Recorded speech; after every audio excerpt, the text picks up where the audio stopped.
بەناوی خودای گەورەی میهرەبان ملیارەها ملیار حەمد و سەنا و سپاس و ستایش بۆ زاتی پاچی ئەڵڵا، ئەو خوایەی کە خاوەنی هەموو ناز و نیعمەتەکانە. درود و سەڵات و سەلام بڕژێ بەسەر گیانی پاچی پێشەوامان، نووری چاو و تاجی سەرمان و تکاکار و شەفیعی ڕۆژی قیامەتمان محەممەد المستەفا صلى الله عليه وسلم، و لەسەر یار و یاوەرانی، و لەسەر ئال و بەیتی ئەطهاری، و لەسەر شوێن کەوتوانی تا ڕۆژی دوایی. خۆشەویستانم، خۆشحاڵم ئەو جارەش بە خزمەت ئێوەی ئازوز و خۆشەویست گەیشتمەوە لە بەرنامەکەی خۆتان سەرمەشقان. ئازیزانم، ئەو جارە باسی پاڵەوانێکی ترتان بۆ ئەەکەم، بەڵام ئەم جارە دڵخۆشیە لە بۆ ئیختیارەکانمان، ئەوانەی تەمەنێکیان بەڕێوە کردووە. خوار نابێ سەرمەشقان هەر جەحێڵ و جاحێڵ و گەنج و لاوەکان بێ، ئەبێ هەندێک ئیختیار و پیری سەرمەشقیشمان هەبێ تا ڕۆژی دوایی ئیفتیخاریان پێ بکەین و لە زەهن و فکر و دڵی خۆماندا جێیان بکەینەوە. ئەویش عومەری موختارە. عومەری موختار هەر خەڵکی لیبیایە، ئەو شوێنەی کە ئاریۆسی تێدا لەدایک ببوو، ئەو ئاریۆسەی کە دینی حەقی مەسیحی پاراست، هەر ئەم پیاوەش عومەر موختار هەڵ خەڵکی ئەم شوێنەیە. عومەری موختار بابی ناوی موختاری کوڕی عومەرە. ئەم پیاوە لە ئال و بەیتی پێغەمبەری خوایە صلى الله عليه وسلم. هەر دەستێ بەخۆی و بە خێزان و بە عومەری کوڕی ئەچن حەج، بەڵام قەدەری خۆی گەورە بابیان لە ڕێی مەککە وەفات ئەکات. عومەر بە گچکەیی ئەمینێتەوە لە لای دایکی و بە خێوی ئەکات لەو پەڕی شەهامەت و گەورەی و غیرەت و شەجاعەت و دینداری. عومەر هەر لە گەنجیڕە بەشداری دەکات لە شەڕ لە دژی فەڕەنسیەکان لە تشات.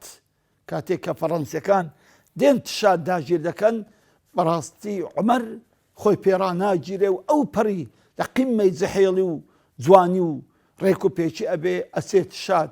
چەند ساڵێک دژی فەڕەنسیەکان لەوێن دەر ئەجەنجێ و جیهاد دەکا.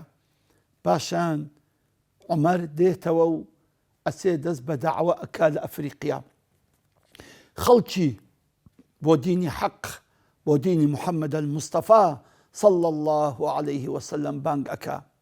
بەڵام ئاخری کە بێتاقەت دەبێتن لە عومری 45 بۆ 50 ساڵیدا لە لیبیا مەدرسەیەک ئەکاتەوە و منداڵان فێرە قورئانی پیرۆز ئەکاتن. خەریکی پەروەردەکردنی منداڵانە و منداڵان پێڕا ئەگەینێ کە ئەوانە ببنە مامۆستا و چاوساغی ئەم خەڵکەدا. لەو کاتەدا لە ساڵی 1911 ئیتاڵیا دێ لیبیا داگیر دەکا. کە ئیتاڵیا دێ لیبیا داگیر دەکا، عومەری موختار ناحەوێتەوە ئەو میلەتە لە زێر چنگی کوفر و زوڵمی ئەم ئیتاڵیانە بێ. بۆیە هەردەستی کۆمەڵێک لە برادەرەکانی خۆ خڕ ئەکاتەوە و خەڵکی لێهان دەدا و ڕائەپەڕن و دەست بە شۆڕش ئەکەن دژی ئیتاڵیەکان. سبحان الله، خەویان لە چاوی ئیتاڵیەکان تۆراندبوو. بەڕاستی ئیتاڵیەکان شوێنیان پێشوێن نەبوو، قەیسەریان لێبوو وەکو نەمشک لەبەر ئەم پیاوە بەغیرەت و نەمەردە. جا بۆی حکومەت لە دوو حکومەت دەگۆڕا لە ئیتاڵیا، 4 حکومەت گۆڕا، هەر باسی عومەری موختار بوو و هیچ شتێکیشیان پێ نەدەکرا لەبەر غیرەتی و جوامێری و شەڕ جوانیەکانی. جا بۆی ئاخر حکومەتی ئیتاڵی کە مۆسۆلینی بوو، کابرایەکی ستەمکار و زاڵم بوو، هەستە دڕندەترین قائیدی جەیشی خۆی تەکلیف کرد کە ناوی غریتسیانیە. هەستە گوتی دەبی تۆ ئاگر و ئاسینیان بەسەدا بڕژێنی و چت پێ دەکرێ بی کە تەنها عومەر موختار و ئەتباعەکانیم لە بۆ لەناو ببە. ئەم غریتسیانیە هات 6 خوتەی زۆر خەبیس و پیسی جێبەجێ کرد.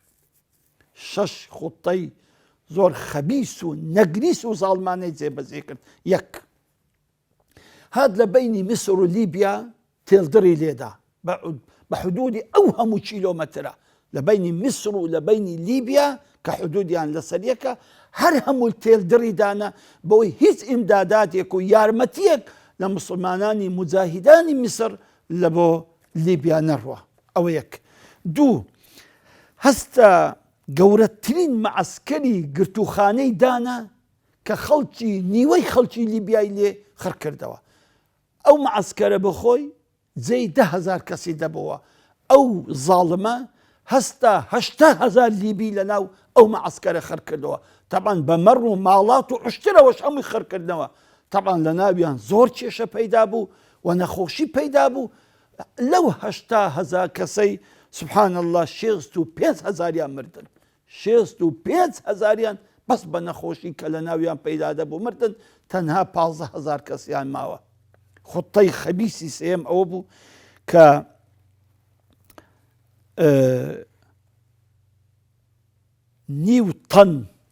نیو تەن قومبەلە و ڕومانەی لە ئاسمان فرێدایە سەشاری کەفرە. خوتەکی تریش ئەوە بوو کە بەڕاستی دەهاتن ئافرەتان و کچە عازەبەکانیان ئیختیساب دەکردون و ئابڕۆیان دەبردن و پاشانش ئیختیارەکانیان سواری تەیارە دەکرد و لە 400 مەترڕا فڕیان دەدا خوارێ و پێ ئەکەنین و پێیان دەگوت لەبیر مەکەن بە موحەممەدەکەتان برێ لەو ئاسمانە بەهاناتان بێت. جا ئەوانیش بەردەبوونەوە سەر شاخەکان و هەلا دەبوون و ئەوانیش دەخۆشیان پێ ئەکەنین.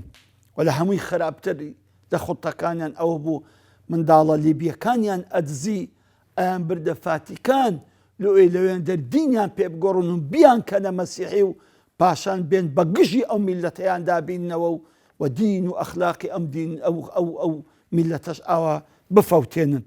بەڵام عومەری موختار بەڕاستی نەوەستا، یعنی نەوەستە هەرچەندە زۆر مزایقە کران، زۆر حاڵی شەر بوو چکە ئەم قائیدەی ئاخیران بەڕاستی درندە بوو.